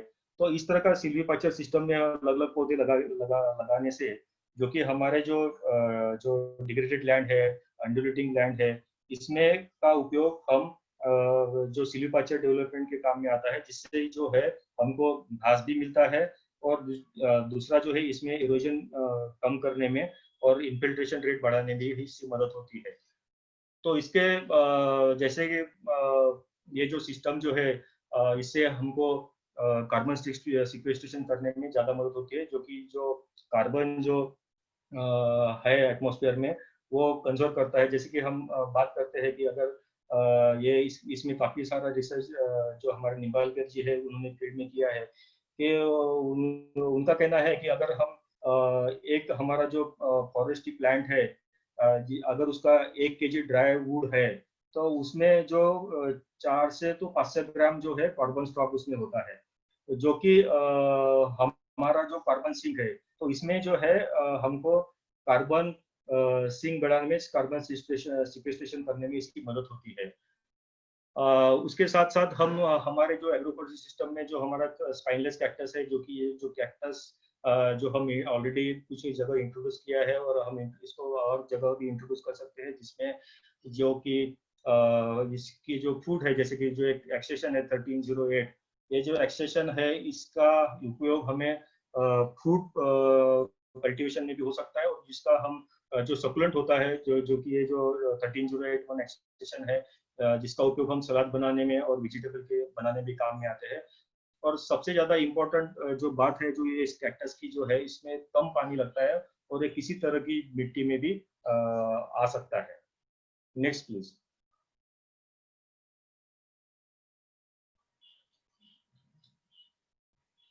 Next slide please. Conservation agriculture की बात करते हैं, जिसमें नंदिनी ने भी ऑलरेडी इसमें काफी सारी चीजें बताई है। जैसे कि जो कंजर्वेशन एग्रीकल्चर, आप सब भी पता है कि आप लोग भी जो कंजर्वेशन एग्रीकल्चर प्रैक्टिसेस हमारे जो फील्ड एरिया में हम करते हैं, जिससे सबसे ज्यादा इम्पोर्टेंट है कि जिसमें सॉइल डिस्टर्बेंस जो है कम होता है। सो मिनिमम टिलेज ऑपरेशन जो है हम इसमें करते हैं, और जिसमें हम जो कि परमानेंट कवर जो है हम इसमें उपयोग में लाते हैं। और जैसे कि अलग अलग तरह के मल्च है, हम इसमें जो क्रॉप रेसिड्यू जो है, जो हमारे फार्म से निकलते हैं, जो कि यूजुअली फार्मर जो है बहुत सारी जगह, जैसे कि डॉक्टर नंदिनी ने बताया है कि जो हम बर्न करते हैं, तो उसको बर्न करने के बजाय हम अगर इसको जो सॉइल कवर करने में मदद करते हैं, तो उससे हमारे जो मिट्टी है उसमें फर्टिलिटी बढ़ाने में ज्यादा मदद होगी है। और तीसरा जो इसमें कंजर्वेशन एग्रीकल्चर में जो मुद्दा है, जिसमें क्रॉप रोटेशन है, अलग अलग तरह के क्रॉप रोटेशन हमने हमारे फील्ड में करना चाहिए। उसके साथ साथ उसका इंटरक्रॉपिंग जो है, जैसे कि हमने करनी चाहिए। तो जो लैंड डिग्रेडेशन का जो मुद्दा जो है, जो हमारा प्रॉब्लम है, जैसे डॉक्टर नंदिनी ने भी बताया है कि जो सॉइल जो है हमारे जो एसिडिक है, सलाइन सोडिक है, तो इस तरह से अलग अलग वजह से जो है हमारी सॉइल जो मिट्टी जो है वो खराब हो रही है। तो जो अभी है हमारा जो मेजर प्रॉब्लम जो है हमारे खेती में है, एग्रीकल्चर में है, और उससे सॉइल एरोजन भी इससे कम होता है। सो सॉइल एरोजन जो है बेसिकली जो विंड एरोजन है और वाटर से होता है। तो इससे अगर हम बचने के लिए जो स्लोपी लैंड है, इसमें अलग अलग तरह के जो कंजर्वेशन प्रैक्टिसेस है जो इसमें कर सकते हैं, जो कि कॉस्ट सेविंग होना चाहिए, और जिससे भी सॉइल एरोजन कम करने में मदद होनी चाहिए। और अलग अलग जो अभी जो मैटर हमारे जो स्टॉक बायोमास हमारे इसमें जो जनरेट होता है, उसका उपयोग हम ऑर्गेनिक मैटर बनाने में मदद करते हैं, तो जिसमें कार्बन सिक्वेस्ट्रेशन बढ़ाने में मदद होती है, जिससे क्या होता है कि हमारे सॉइल की जो फर्टिलिटी है, जो न्यूट्रिएंट कैपेसिटी है, जो न्यूट्रिएंट रिसाइकलिंग कैपेसिटी है, वो भी बढ़ती है। और जिससे क्या होता है कि हमारे जो सॉइल जो है, जो मिट्टी है, ये अगर अच्छी हम इसमें ज़्यादा मात्रा में अगर ऑर्गेनिक खाद अगर होगी और ज़्यादा ह्यूमस होगा, तो इसमें क्या होगा कि उसकी जो बाइंडिंग कैपेसिटी जो है वो अच्छी रहेंगी, और जो कॉम्पैक्शन है वो जो कम रहेगा, उसको ज़्यादा एरेशन मिलेगा, इससे स्ट्रक्चर ज़्यादा अच्छा रहेगा, और जिससे बायोलॉजिकल प्रॉपर्टी जो है, जैसे माइक्रोऑर्गेनिज्म जो है हमारे मिट्टी में, वो भी बढ़ेंगे। Next slide please.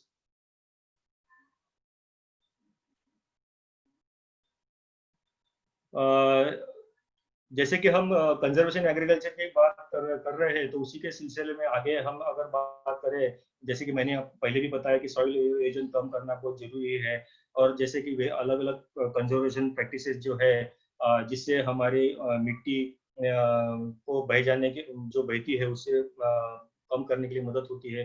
तो उसके लिए अलग अलग तरह के जो स्ट्रक्चर जो है, जैसे अलग अलग तरह की फार्म बंडिंग है, जैसे कि वैट है और टेरेसेस है, जो रीजेस है, हम इसमें बनाते हैं, तैयार करके हम इसको सॉइल का जो वाटर से जो इरोजन होता है, जो कि कम कर सकते हैं, और जिससे क्या होगा कि हमारा मॉइस्चर जो है मिट्टी में वो भी बढ़ेगा। तो अलग अलग तरह की ये सॉइल कंजर्वेशन स्ट्रक्चर हम हमारे खेत में, और हमारे जहाँ अंडुलेटिंग ट्रोपोग्राफी है, जहाँ स्लोप जाता है, उसमें बना सकते हैं।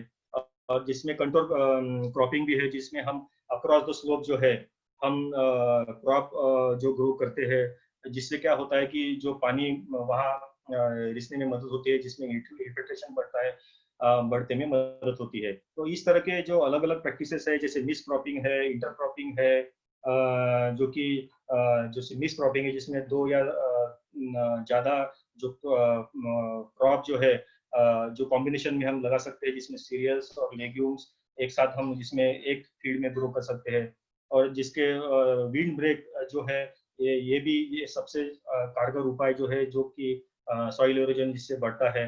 तो जो अलग अलग प्रकार के जो ट्रीज है, जैसे कि हमने ट्री बेस्ड फार्मिंग में देखा है कि बॉर्डर में हम जो फॉरेस्ट्री प्लांट लगाते हैं, तो उससे भी जो है हमारे जो विंड एरोजन, विंड वेलोसिटी कम होती है, और इससे सॉइल का एरोजन कम होता है। सो अलग अलग प्रकार के मल्च हम जो यूज कर सकते हैं, जैसे ग्रासेस है, या फिर अलग अलग तरह के मटेरियल है, जो कि एरोजन कम करने में, जो इवोपोरेशन भी कम करता है, जो इन्फिल्ट्रेशन रेट बढ़ाता है। तो इसका हम इफेक्टिव यूज कर से हम एरोजन को कम कर सकते हैं। इसके बाद में हम देखेंगे कि फार्म मैकेनाइजेशन की, हम जब भी हमने बात की है कि फार्म मैकेनाइजेशन, जिसमें हम देख रहे हैं कि हमारे जो स्मॉल एंड मार्जिनल फार्मर है, इसमें काफी सारी दिक्कतों का सामना करना पड़ रहा है, क्योंकि लेबर कम होने की वजह से। तो लेबर जो कम हो रहा है, उसके एकमात्र उपाय है कि हम फार्म मैकेनाइजेशन के ऊपर में ध्यान दें, और जिसमें हम जो इफेक्टिव जो टूल्स है या इम्प्लीमेंट्स है, जो कि आप इसमें देख रहे हैं फोटो में, कि डिफरेंट टाइप ऑफ जो कि ट्रैक्टर ड्रॉन इम्प्लीमेंट है, जैसे मोल्ड ब्लू जो है, एरो है या रोटावेटर है, ये हम हमारे खेत में इस्तेमाल कर सकते हैं। और पैडी ट्रांसप्लांटर है, जैसे सीड कम फर्टिलाइजर की, जैसे जब भी मैंने बताया है कि जिसका हम सीड और फर्टिलाइजर एक ही साथ अच्छा ग्रो करने में मदद होती है। पैडी ट्रांसप्लांटर जो है, जिसमें हम जो डजरी कम कर सकते हैं, और अच्छी तरह से हम पैडी के सीडलिंग ट्रांसप्लांट कर सकते हैं। तो इस तरह से जो डिफरेंट डिफरेंट जो अलग अलग जो इम्प्लीमेंट जो है, जो हम हमारे खेती में यूज कर सकते हैं। उसके साथ साथ कुछ इंटरकल्चर ऑपरेशन के लिए और प्लांट प्रोटेक्शन के लिए भी इम्प्लीमेंट है, जैसे कि हैंड हो व्हील वीडर है, और जैसे कि कोनो वीडर है, जैसे कि मैंने जब भी बताया कि SRI सिस्टम में, जो कि सिस्टम ऑफ राइस इंटेंसिफिकेशन जो सिस्टम है, उसमें हम कोडोमीटर का इस्तेमाल कर सकते हैं। प्लांट प्रोटेक्शन के लिए हम बैटरी ऑपरेटेड स्प्रे का इस्तेमाल भी हम अच्छे से कर सकते हैं। Next please. Next please.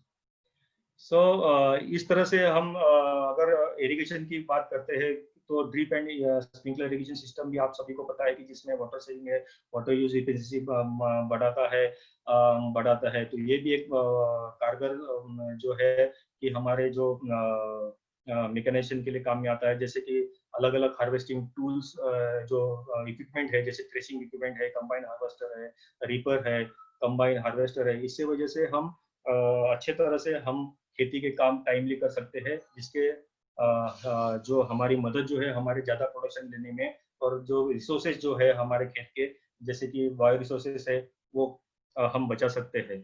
इसके सबसे ज़्यादा जो इम्प्लीमेंट करने के लिए सबसे ज़्यादा अच्छा इम्पोर्टेंट जो है, जो कस्टम हायरिंग सेंटर, जो कि कई जगहों पे हम ये हमारे प्रोजेक्ट में इम्प्लीमेंट कर रहे हैं, जो कि हम जो स्मॉल एंड मार्जिनल फार्मर के साथ में जो डील करते हैं कि जो ज़्यादा बड़े इक्विपमेंट जो है अफोर्ड नहीं कर सकते, तो उनके लिए जो स्मॉल स्मॉल इम्प्लीमेंट जो है हम उनको दे सकते हैं। और बहुत सी डजरी रिडक्शन जो टूल है छोटे छोटे, वो भी हम उसके साथ साथ में हम जो कस्टमाइजिंग सेंटर जो है, जैसे कि रोटावेटर है या मोल्ड प्लो है या स्प्रेयर है, और इसके साथ साथ हम छोटे डजरी रिडक्शन टूल भी हम कस्टमाइजिंग सेंटर में रख सकते हैं। उसके आगे में अगर हमने देखा अब तक कि प्रोडक्शन कैसे बढ़ाना है, फिर बाद में कि कौन सी प्रैक्टिसेस हम यूज कर सकते हैं, उसके साथ साथ में प्रोडक्शन बढ़ने के बाद में हार्वेस्टिंग हमने किया है, लेकिन उसके साथ साथ हमको ये भी ध्यान में रखना है कि जो कि प्रोड्यूस हमने जो तैयार किया है, जो कि हमारे पास में है, उसको इफेक्टिवली हम अच्छे से संभाल के रख सके। तो उसके लिए हम जब देखते हैं कि पोस्ट हार्वेस्ट मैनेजमेंट बहुत ही इम्पोर्टेंट चीज है, जो कि हम जो हमारा अनाज जो हम तैयार करते हैं और जो प्रोड्यूस होता है, इसमें क्या होता है कि इफेक्टिव स्टोरेज जो है बहुत ही इम्पोर्टेंट है, बिकॉज ड्यूरिंग द स्टोरेज जो है that moisture content in the seed it should be less than 8%। If it is more than 8%, so different type of insect pest जो है, stored in pest जो है, they spoil that grain. So उसको कम करने के लिए तो डिफरेंट टाइप ऑफ उसमें ट्रैप्स है जो हम उसमें यूज करते हैं, जैसे कि आप बताया, जैसे इंसेक्टो ट्रैप है, जैसे कि तो मॉडल ट्रैप है, जो कि हम उसमें इस्तेमाल कर सकते हैं। Next please. उसके साथ साथ हम वैल्यू एडिशन में भी जो कि हमने जो प्रोड्यूस किया उसमें वैल्यू एडिशन भी कर सकते हैं, जिसके सबसे ज्यादा कारगर जो सिद्ध होता है, जो कि जो सोलर ड्राइंग सिस्टम है, जो कि फार्मर जो है बहुत सारा वेजिटेबल या फ्रूट्स जो प्रोड्यूस करता है, उसको कभी कभी वो मार्केट में बेचने के लिए कठिनाई होती है। तो उसके लिए जो सोलर ड्राइंग मशीन है, इससे हम उसका वैल्यू एडिशन कर सकते हैं, जो कि हम देखते हैं कि इंडिया में जो कि 30 to 40% जो प्रोड्यूस है वो वेस्ट जाता है। हम उसमें काफी सारा पैसा प्रोडक्शन करने में उसमें इस्तेमाल करते हैं, लेकिन जब प्रोड्यूस तैयार होता है और वो उसमें अगर वो वेस्ट जाता है तो हमारा पैसा बेकार जाता है। तो उसके लिए जो वैल्यू एडिशन करना बहुत जरूरी है, जिसके लिए गार्लिक प्रोसेसिंग मशीन है, टर्मरिक ऑयल इफेक्टिवली उसको यूज कर सकते हैं। Next please. So probably so this is the last slide. तो इसमें हमने देखा है कि जो कि क्लाइमेट स्मार्ट एग्रीकल्चर प्रैक्टिसेस जो है, जो हमने कौन से हमारे कि हम जो बात करते हैं उसमें हम यूज कर सकते हैं, तो ये हमने देखा है। Thank you. Thank you very much, Sagar. Very good presentation. I also thank Dr. Nandini Joshi for a very useful presentation. Now I request Nirali to go to the question and answer presentation, and I also request panel members to have an interaction with our participants. Thank you, Sagar and Nandini. Thank you all. Thank you, Sagar, sir, and Nandini madam. We will now go to the question answers. I will just share the questions received till now. I have consolidated them, and I would request the participants to, if they have still any questions, please you can write your questions in the Q&A section. Okay.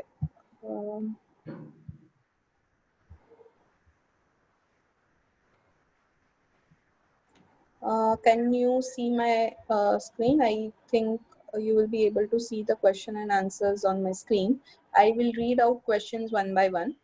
The first question is from Mr. Akhileshwar Singh from Munger. His question is that as we are talking for reduction in yield up to 6 to 10%, by 2030. I think it is not reduction but increase in yield. The small and marginal farmers are most vulnerable.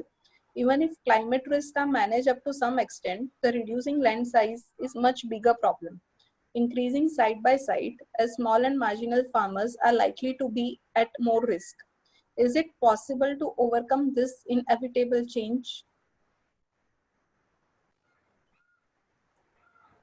I would request someone from the panelists to answer this question.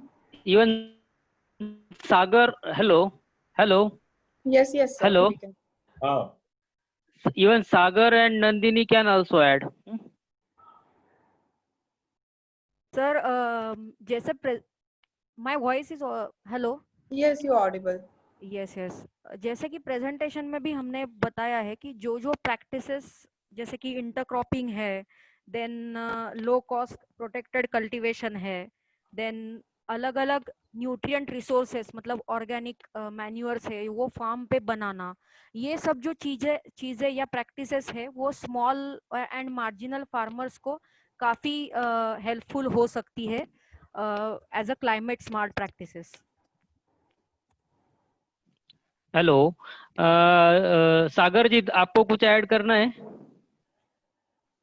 हाँ, जैसे कि नंदिनी ने बताया है कि जो yield जो है, जैसे कि उन्होंने बताया कि जो यील्ड 6 to 10% जो है जो इंक्रीज होने रिडक्शन होगा, तो इसके लिए जो है हमको जो टेक्नोलॉजी जो है जो कि अभी हमने बताई है उसको अगर हम इफेक्टिवली यूज कर सकते हैं तो उसको हम फिर भी जो कि मार्जिनल फार्मर का जो लैंड जो है रिडक्शन हो रहा है उससे हम ये टेक्नोलॉजी यूज करके उसको बढ़ा सकते हैं.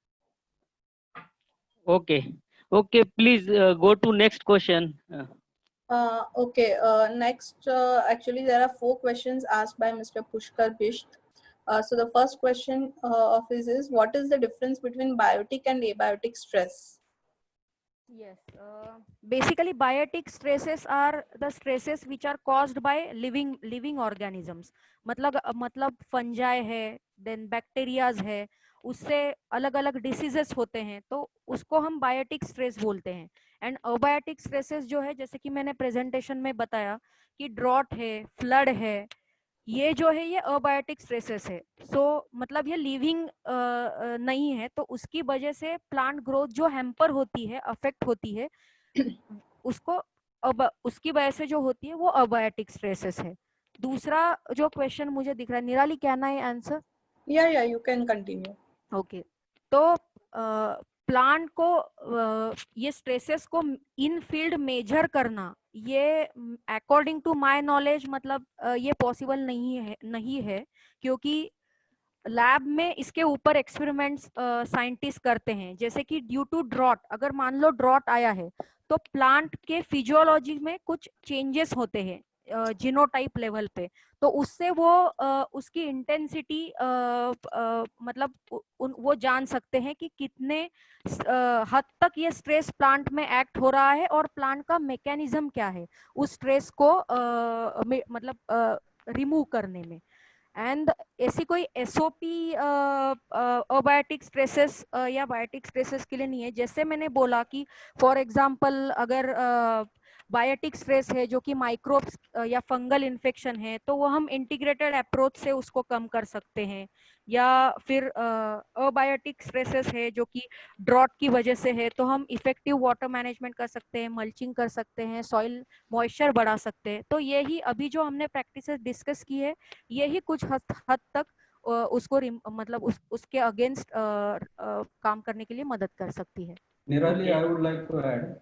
हाँ, okay.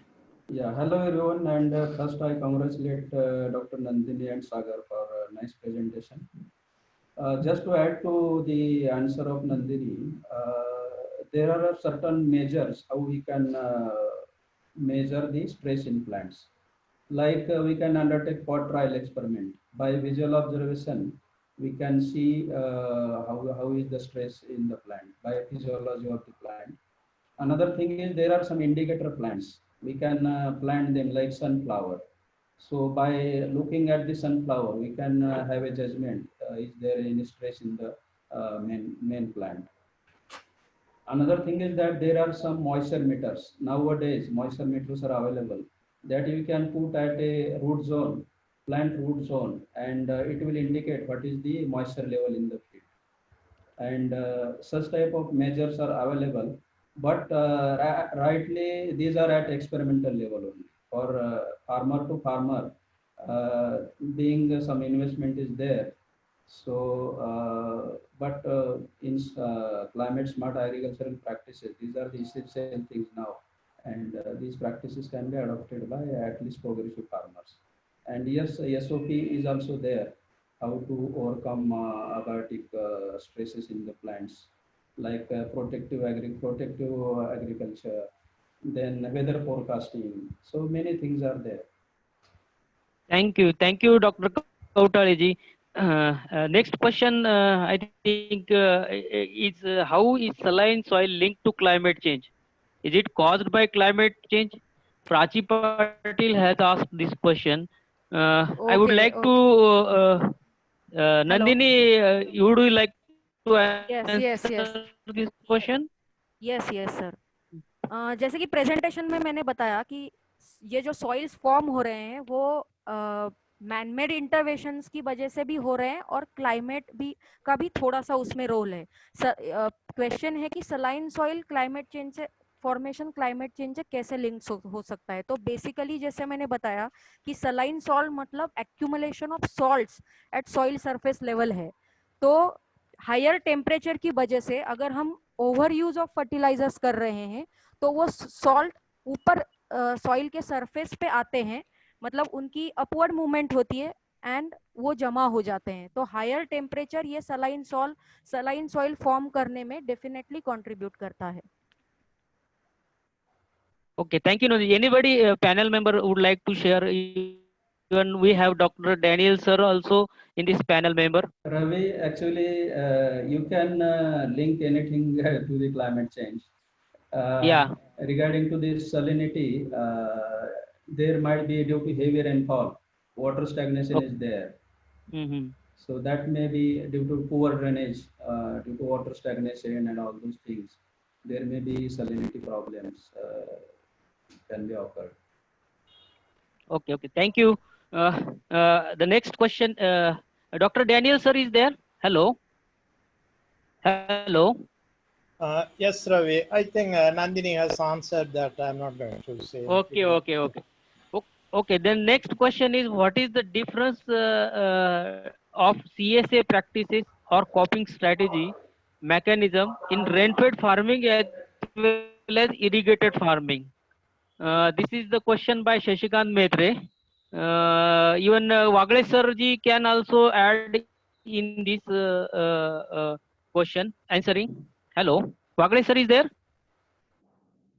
Hello. I am there. Hello. Sir, can you briefly share your view on this question? Yeah. So there are two different ecosystems he is talking about, and high rainfall areas, even rain-fed agriculture is different than the irrigated areas. So in the there are some rain-fed agriculture technology already told, that is mulching and other things. And irrigated area, you have to use the drip and sprinkler irrigation to save the water. So there are different technologies are used in the different two scenarios. So anybody can add this also. Can I add? Yeah. Yes. So Mitreji, if you see in my presentation, so different technologies are there or mechanism are there under the rain-fed farming. So we can introduce that intervention in the rain-fed farming system. Basically, the conservation agriculture practices are there. So we can effectively use that conservation practices, mulching, use of straw, then use of farmland manure under the rain-fed farming system to improve the water holding capacity of soil, to improve the whatever the rainfall is there, so conserve water. Then across the slope, tree plantation is there. So we can adopt this type of practices under the rain-fed farming system. Thank you, Sagar. Ravi, The next, Ravi, just I would like to add. okay. Actually, the all practices is applicable to rainfed as well as farming system. But many times in irrigated area, intensive agriculture practices are being adopted. So there is a limitation in rainfed agriculture because moisture is the major concern in rainfed agriculture. So whatever the strategies or practices related to moisture conservation, they are mostly adopted in the rainfed agriculture. Basically, Thank you, Dr. zero tillage operations are effectively जो है हम उसमें rainfed farming में कर सकते हैं. जो village operation है, conservation agriculture is the better option for rainfed farming.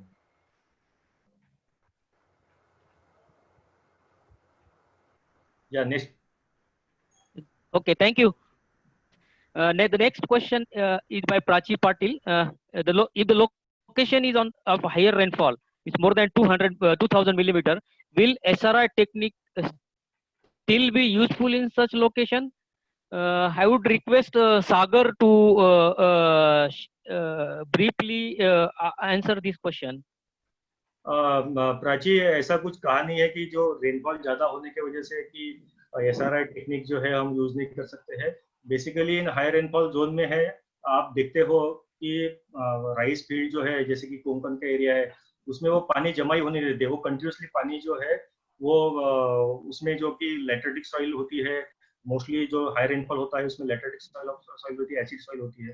तो उसमें जो है वाटर जो स्टैग्नेशन है ज्यादा नहीं होता है. तो ऐसा कुछ ये नहीं है कि भाई एसआरआई टेक्नोलॉजी आप ज्यादा रेनफॉल में यूज नहीं सकते. You can use the SRI technology under high rainfall zone in high rainfall area with this practices. Ravi, hello. Yes, sir. वो प्राची जी, वो क्या है उसमें बाकी सब प्रिंसिपल अडॉप्ट कर सकते हैं except wetting and drying when there is heavy rainfall. But there is useful because we've seen that in higher rainfall area also some of the techniques, age of the seedling, then number of seedlings, all these things, and transplantation, all this has been have good benefit to the farmers, except that wetting and drying in between. But it is observed around 30% yield has been increased in our tribal areas because of this some of the techniques. It may not be considered as a SRI all techniques, but 3 out of 4, 3 are applicable in high rainfall areas always. Thank you, sir. Very well answered. I think next question is Akhileshwar Singh from Munger. Is DSR is feasible for undulated or small land size? Sagar and Kautale sir. Hello. Yeah. Yes, Sagar, you want to say something? Yeah. So DSR जो है direct seeded rice, this system, this technique you can use under the undulating topography. जैसे कि जिसमें slope जो है अगर ज्यादा नहीं है उसमें, तो उसमें हम जो DSR यूज कर सकते हैं. और जो स्मॉल फार्मर जो लैंड साइज है अगर कितनी, उसमें भी हम यूज कर सकते हैं. ऐसी कोई बात नहीं है कि DSR यूज नहीं कर सकते हैं. लैंड साइज कम होने के बावजूद भी, मतलब लैंड साइज कितना है ये देखने वाली बात है. लेकिन 1-2 एकड़ में भी हम जो कि मशीनरी यूज कर सकते हैं for seed sowing. So under the small land holding also we can demonstrated the DSR technology. Just to add to Sagar, there are small implements available nowadays, which is manually operated, and you can undertake sowing operations due to these small implements. Another thing is that this DSR method is useful when there is a uncertainty of rainfall. So accordingly, you have to utilize this technology. Thank you. The next question is by Ashok Pratap Singh. Is the SRI system of root intensification method applicable in wheat or pulse crop or other crop? Ravi, I would like to say because in name itself it is a system of rice intensification. Root intensification. Yeah, that is the. And another thing, it is applicable in some of the other crops, like in wheat also it is applicable. And as Wagle sir has rightly mentioned, there are 4 principles in SRI method. You cannot apply all principles, but you can apply principles like water management, the use of organic inputs, and another one is wider spacing. So some of the principles you can apply in other crops like wheat, but in pulses I think it is difficult because pulses basically grows on under rain-fed situation. So it is difficult in pulses, but it is you can adopt in wheat. Okay, thank you. It is a system of rice intensification. Ashok Pratap Singh. May Dr. Daniel sir would like to add anything in this because he has more experience in SRI system. Sir, can you briefly add into it? Yeah, both these systems, DSR and SRI, these are good practices, but not everybody can practice it, and not every location it is adaptable to. Especially something like DSR. It's a direct sown rice, but it may also be argued under certain conditions it's better to have a transplanted crop because in the field you are going to manage it only for a shorter period. And as far as SRI is concerned, there are big claims, but then there are also people who say that if you follow the recommendations of the departments, Department of Agriculture or the university recommendations with regard to fertilizer, plant density and so on, you will get about 20% increase in yield. And that is pretty much the yield increase people normally get with SRI. There is also a valid question there about whether it can be practiced in areas where more than 2000 mm of rainfall is received. It will be difficult. Say, a 10-day-old seedling, how it can withstand heavy rainfall. So these are all issues there, but there are farmers who have mastered the technique and it can work both ways. Thank you, sir. Daniel sir has explained very well. I will go to the next question.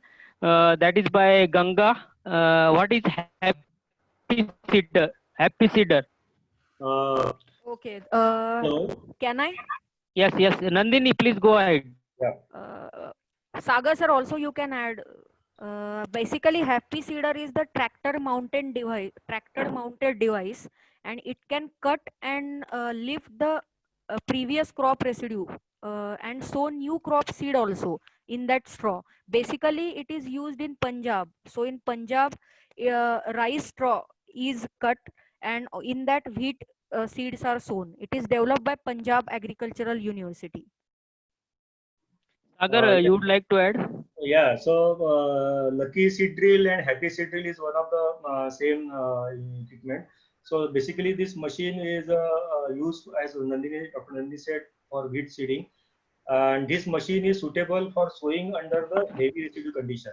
So particular after cultivating the rice, the wheat crop will be grown. So that for that wheat sowing, this machine is used, and जो कि इसका जो main advantages है जो कि जो हम north India में देखते हैं कि जो पराली जिसको बोलते हैं पराली जलाते हैं, सो दैट पैडी स्ट्रॉ जो है वो जलाते हैं, so to control burning of rice residue after harvesting of paddy, so this machine can be effectively used for sowing of rice under that condition.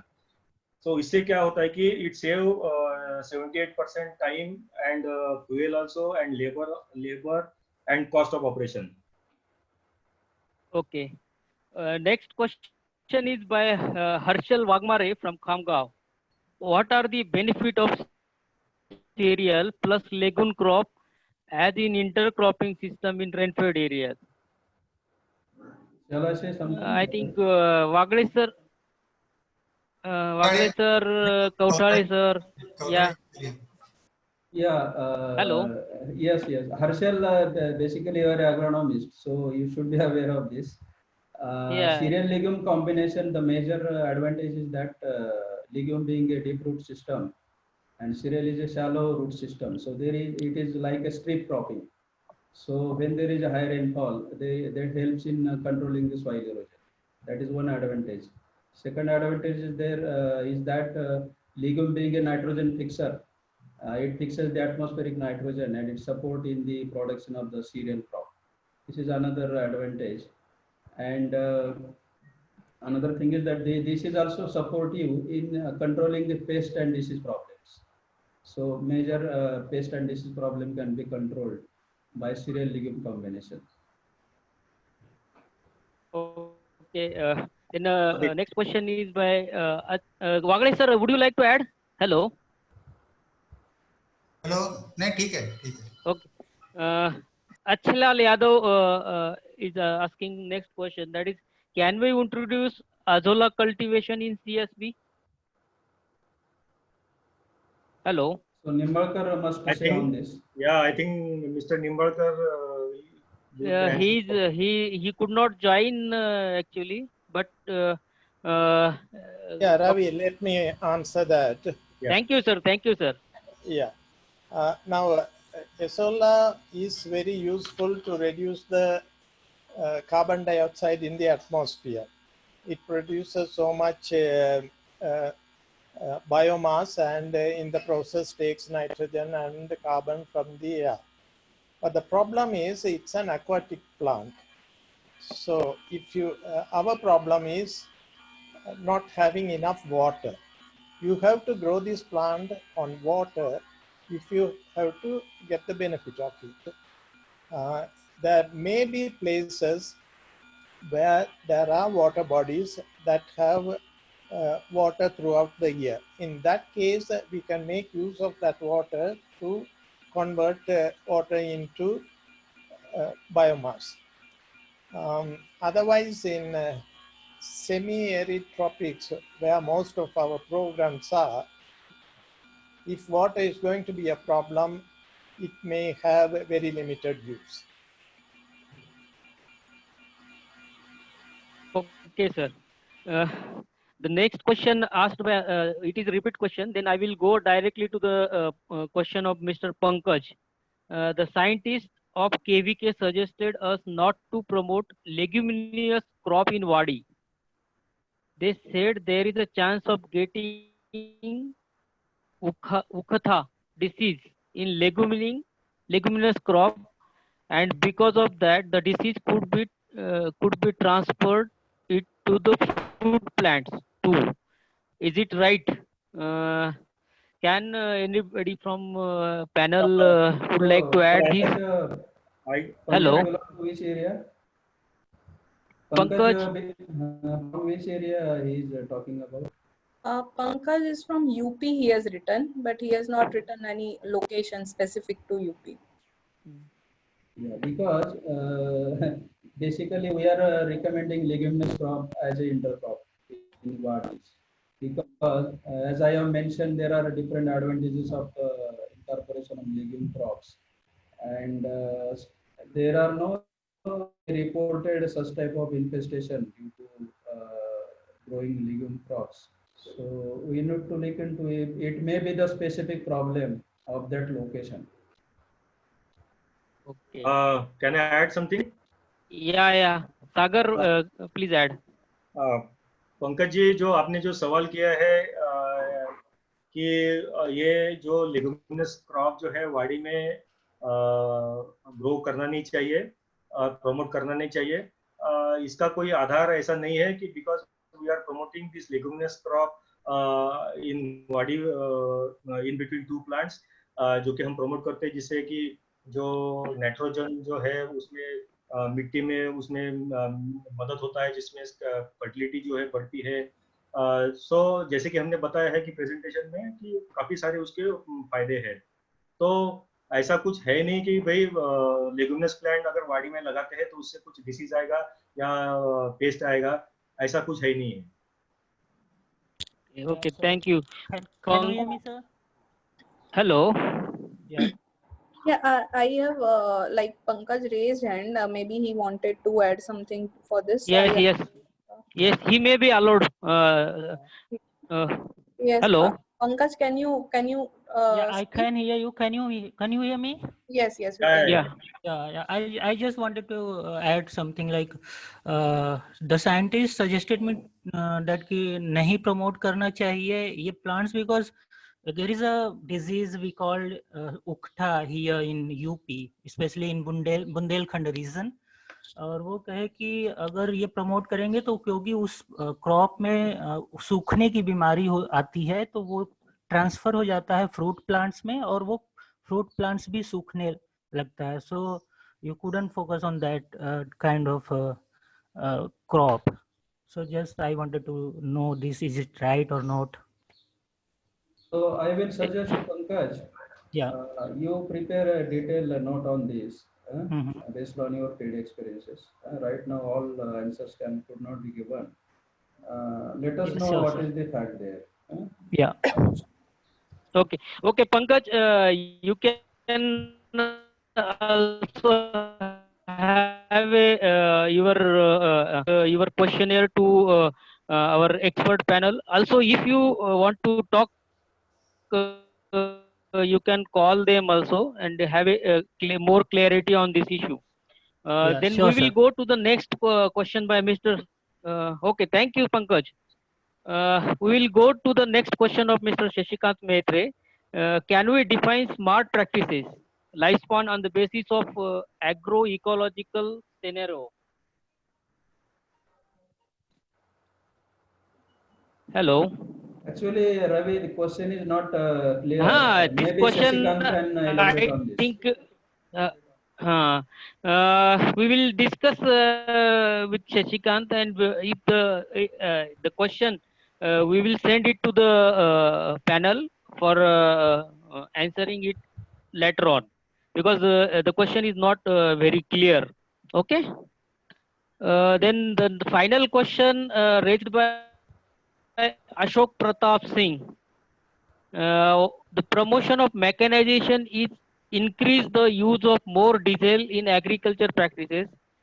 It will increase more carbon emission. I think that this question was also asked in last webinar also. I think Mr. Nimbalkar is not here, and also can anybody from panel member will briefly answer this question? Hello. Ravi, I would like to actually, request panel member. Hello. whatever he has mentioned, that is true, but we have to adopt some mechanization due to lack of manpower and all those things. So this issue is just still there, carbon emission due to utilization of more machines and all those things. But we don't have other option. Okay. Means the quantification, we need quantification on this. Yeah, there might be And some some figures studies. so that there will be a comparison. Yeah. Yes. Data might be available in the references. Okay. If such data we find, then we will send it to Mr. Ashok Pratap Singh. Okay. Thank you, Ashok. Then the final question of this session is from Mr. Shashikant Maitre. Can we develop other crop system of intensification same technique like SRI? Sagar can share the answer. Ravi, I can say something on this. Yeah. Okay. Shashikant, there is another method. This is Saguna rice technology. Yeah. Saguna technique of rice plantation. So this is promoted by one of the person near this Karjat. So such type of modifications are there that can be adopted. Maybe Wagale sir is knowing about this SRT, Saguna rice technology. Yes. Now what he is saying that like rice, can we develop other crops like wheat? You already answered, na? There are wheat. We can have this SRI techniques. So that can be possible, but we can have to develop the package of practices for other crops as well with the different climatic conditions. And what we are talking about, the SRT is a Saguna rice technique. It is a different method that can be also used to the other crops as well. So we are trying in the Apollo area and they are getting good results of SRT as well. So Wagale sir, in SRT, what they are doing, rice followed by some legume crop. Vegetables also. Yeah, and they are not disturbing the raised beds prepared Yeah. for planting rice, Yes, yes. and the same beds are used for the next crop. But it is worth to work on the other crops as well. Some small techniques in a simple format you can share to the all team members. Sir, I think SWI is for wheat, like SRI in rice. Yeah. So that system is already developed, and that this is tried and tested. This SRI system of wheat intensification, but not in Yes. other crops. So we have to Yes. study that. We have to develop the package of practices for other crops also, as Wagre sir says. Okay, I think Mr. Shashikant Maitre has still raised hands. So I will just allow him to talk briefly. I think he has some more questions maybe, or he needs some clarification on this. Mr. Shashikant Maitre, can you unmute your mic and talk? Yes. Yeah. Yes, we can hear you.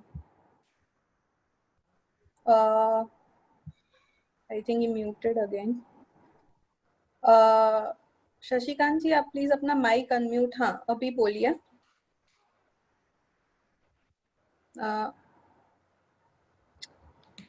Shashikant ji, आप कुछ बोल रहे हैं क्या? आपकी आवाज नहीं आ रही है. हाँ, हेलो. हाँ बोलिए. हेलो. हाँ बोलिए, आप सुनाई दे रहा है अभी. आवाज आ रहा है क्या? हाँ हाँ. हेलो. हेलो. हाँ शशिकांत जी, आपकी आवाज आ रही है, आप बोल सकते हैं. Good afternoon, everybody. I want to clarification on question number 30, because I want to ask question. This is the lifespan of UV practices, because it depends on different agroecological zone, yeah, different climate condition. Can tentatively we define these smart agriculture practices have this is the life of 2 years or 3 years. This is a innovative way of practices. That's the question of my asking to panelists. Hello. So I think Shashikant जी ये पूछना चाहते हैं कि ये जो भी practices है अपनी स्मार्ट प्रैक्टिसेस, तो उसका कोई लाइफ स्पैन है क्या कि 2 साल के लिए वैलिड होगा या ऐसा कुछ, मतलब Yeah, it depends on region specific agroecological scenario situation basis. तो इसका कुछ ऐसा का स्टडी है कि हमारे considering the by 16 state analysis study. Panelist में से कोई ये क्वेश्चन प्लीज टेक अप करेगा? Actually, there is no such lifespan as per my understanding. Okay. I think Shashikanji, we can discuss in detail because okay. This cannot be answered immediately. So you can write whatever query. Accordingly, we will answer you. Is it okay?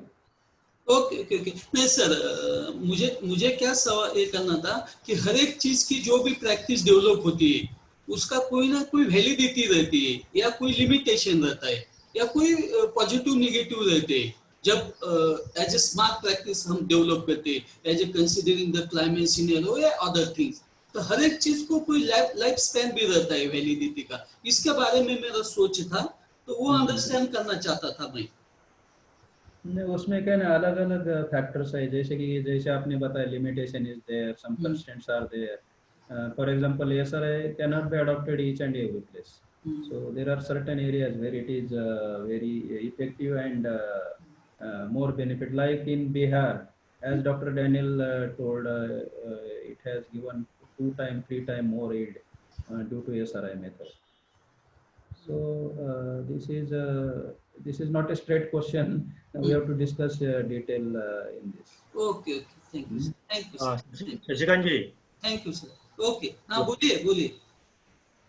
Shashikant जी, देखो कोई भी technology जो है उसका कोई ऐसे life span हम ऐसे डिफाइन कर सकते नहीं है, लेकिन each and every technology has advantages and disadvantages. So according to the area, according to that geographic condition, you have to use that technology in that particular area. कि आप किस तरह के फार्मर के साथ में काम कर रहे हैं, उसका जो भी स्मॉल एंड मार्जिनल फार्मर है उसके साथ में टेक्नोलॉजी अलग यूज करनी पड़ेगी, वहाँ का रेनफॉल है, वहाँ की जियोग्राफी है, वहाँ का सॉइल है, so it's depend on that. So accordingly you have to use that technology in under that scenario, under that circumstances. तो आपको ये देखना है कि कोई भी टेक्नोलॉजी का ऐसा लाइफ स्टाइल नहीं रहता, लेकिन सर्टनली कोई भी टेक्नोलॉजी के एडवांटेज डिसएडवांटेजेस होते हैं। Thank you. Thank you, panel members. The interactions were quite useful. We also thank all the members who participated in this webinar. Especially, I would like to thank Dr. Kauthale, Daniel sir, and Wagle sir for their contribution in answering the queries of these participants. The next webinar is on climate smart water practices. Is water smart practices. That is on 9th June. Therefore, I would like to request all participants to be there on 9th of June. Thank you very much. We will conclude this webinar with the thanks to all participants and panel members. Thank you. Thank you very much. Participants to fill the feedback form. Sakshi has shared the link of the feedback form. Please fill for last webinar also. It will help us improve the future webinars. So it will benefit all of us actually. Thank you, Nirali. Also, you have also coordinated very well. Thank you. Yeah. Thank you, Nirali. Thank you. Thank you all. Thank you.